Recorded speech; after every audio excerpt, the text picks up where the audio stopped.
There's my Cedar Hill Longhorn helmet horns. And check this out, my t-shirt. Carlos Lynn gave me this t-shirt, Hillside, and Coach Nick Ward. In fact, Nick and I, God willing, going to get together here in the next few days and try to schedule some times for the team and the coaches to be here at the church on Wednesday evenings in the fall. It's a great day to be a Longhorn. ABCs for a happy life. The letter Y. Yourself. Jesus was asked, what was the greatest commandment? And he said, to love the Lord your God with all your heart, soul, strength, and mind, and to love your neighbor as yourself. In fact, he went on to say that all of the law and the prophets hang on these two commandments. Yourself. Deuteronomy chapter 6, the great Shema. Hear, the word Shema is hear. Hear, O Israel, the Lord your God is one. Love the Lord your God with all your heart, soul, and strength. Take these words that I have spoken unto you today and impress them, teach them to your children. When you lie down, when you rise up, when you sit at table, when you walk in the way, post them on your doors, post them on your gates, tie them to your wrists, to your forehead, so that when you come into a land that has been given to you and you eat from fields that you did not plant, vineyards that you did not harvest, occupy homes that you did not build, you will not forget the Lord your God.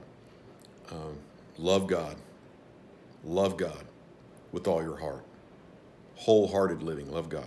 That's number one. Number two, love your neighbor.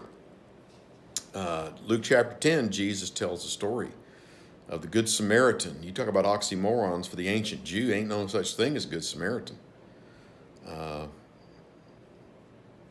you remember the priest, the Levite, they just passed by on the other side. But the Samaritan stopped, rendered aid, applied oil and wine to the wounds, oil for the analgesic, wine for the antiseptic, paid for him to be taken care of. And when Jesus asked the Pharisee, who was the neighbor to the man that fell into the hands of robbers, the Pharisee will not even say the word Samaritan. He just said the one who showed him mercy. Love your neighbor as yourself is Leviticus 19:18. Leviticus 19:18. Love your neighbor as yourself. So guess what? You got to love God wholeheartedly. You got to love your neighbor. And guess what else? You got to love yourself. Now, let me say this. I've known some people that are self-centered. I've known some people that are egotistical. I've known some people that are cocky. And I've known some people that probably narcissistic. They don't need this message.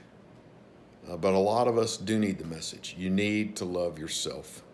You need to love yourself. You need to take care of yourself. You need to look after yourself. In fact, it's really the basis for loving others. Love your neighbor. How? As yourself. Do you feed yourself? If you don't, you should. You should eat properly. Do you rest? Do you recreation? Do you enjoy life? Let me just say, it's threefold. Love God wholeheartedly. Love your neighbor. Be a good neighbor. And love yourself. That's the why for today. Especially for those, and you know who you are, that need to hear it. Take care of yourself. Love yourself. God bless you. Have a good evening.